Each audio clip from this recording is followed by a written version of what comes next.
Welcome back to the program. Do remember that all our top stories can be found on our website, channelstv.com, and on youtube.com/channelsweb.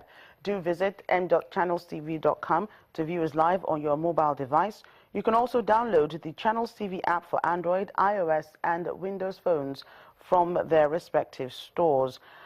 You can also use the Eyewitness feature in the Channels TV app if you have pictures or videos you'd like to share with us. Tap the application on your device, swipe to reveal the Eyewitness menu, and follow the instructions. Well, we shouldn't forget that today is Children's Day, set aside to honor children. And here in Nigeria, this year's theme is titled Protect the Rights of the Child in the Face of Violence and Insecurity, End Child Marriage.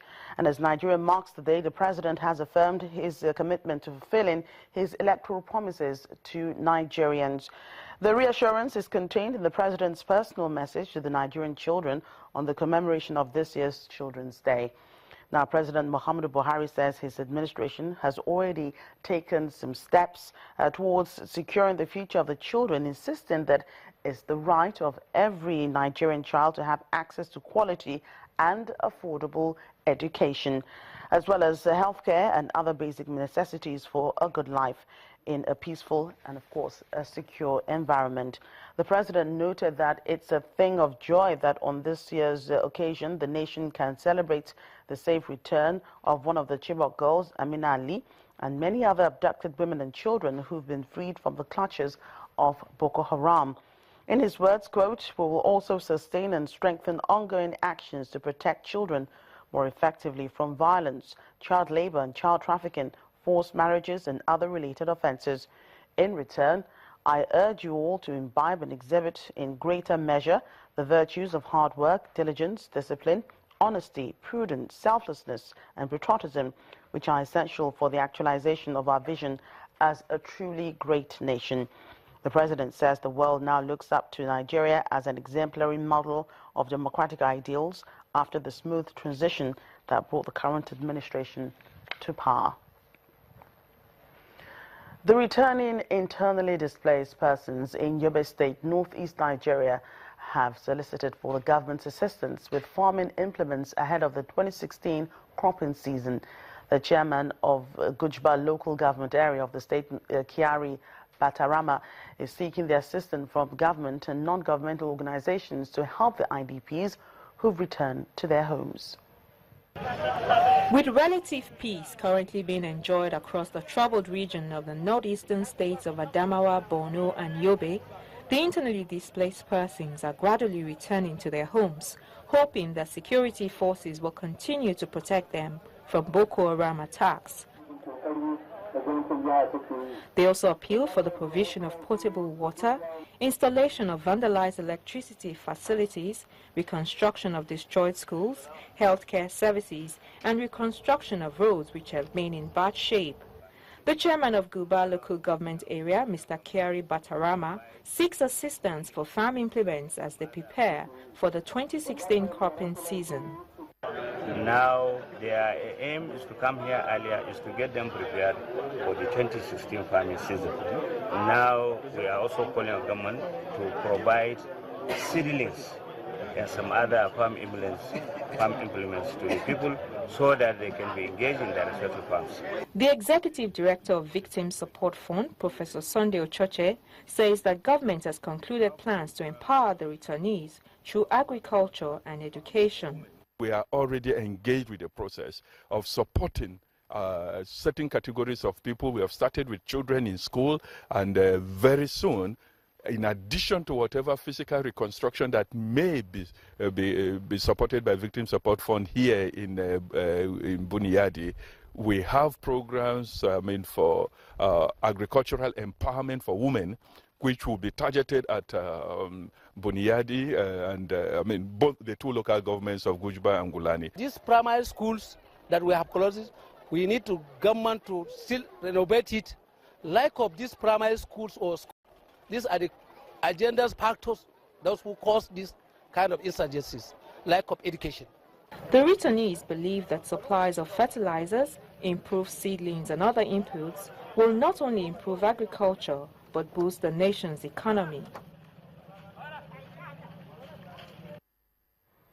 Umumbo farmers in Ayamelum local government area of Anambra State and the Hausa Fulani herdsmen residents in the state have paid each other compensation to the tune of 7 million naira for the burial of 4 persons and 97 cows.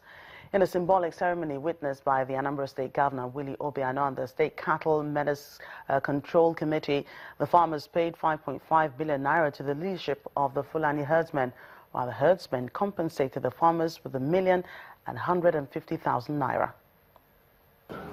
Governor Willie Obiano makes his entry into the hall to witness the payment of compensation to farmers of Omumbo in Ayamelum local government area of the state.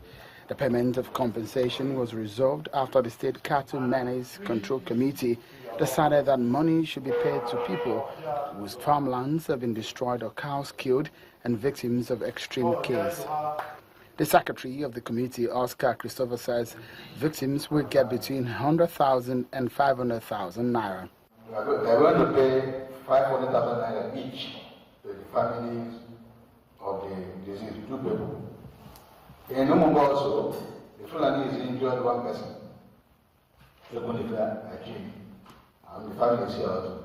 They are going to pay them 150,000 naira in compensation. The chairman of the Cattle Menace Control Committee and Anambra State Commissioner of Police warns committees and herdsmen against taking laws into their hands. If you go and kill somebody, believing you have enough money to pay, there is no amount of compensation anybody can pay for taking the life of another person. What the secretary has read is that for the communities, for the families that have lost loved ones, the committee, in their wisdom, know that it takes pain and resources to bury the dead. The governor re-emphasized that carrying sophisticated weapons by the Fulani herdsmen is prohibited. On no account must we allow any Fulani with AK-47 into another state. And anybody that is caught with that automatic rifle will be prosecuted in accordance with the Nigerian law. The traditional ruler of Omumbo and the leader of the House of Fulani community in the state both commended the governor for the initiative. We are happy today that Omumbo community will be sleeping with both eyes closed. In assisting your government in maintaining peace and good neighborliness for the corporate growth of Anambra State. After the meeting, heads of different groups and government officials believe the initiative by the state government will go a long way in ensuring peaceful coexistence between the different tribes living in the state. Meanwhile, the Oyo State Police Command has involved foremost traditional rulers to help stabilize the fragile peace in some parts of Okiogun following the clash between farmers and herdsmen in the area. Leading the crusade is the Shon of Ogbomosho, Oba Jimoh Oyewumi Ajagungbade III, who addressed leaders of both the farmers and Fulani herdsmen at his palace in Ogbomosho. Oba Ajagungbade appealed to all aggrieved to sheathe their swords and toe the path of decency. The metrics of all the farmers and the herdsmen. We're going to take your pictures, we're going to take your addresses, we're going to tell us where you are, we want to know who is where. And by so doing, we can locate you. When we need you, we can pick you up.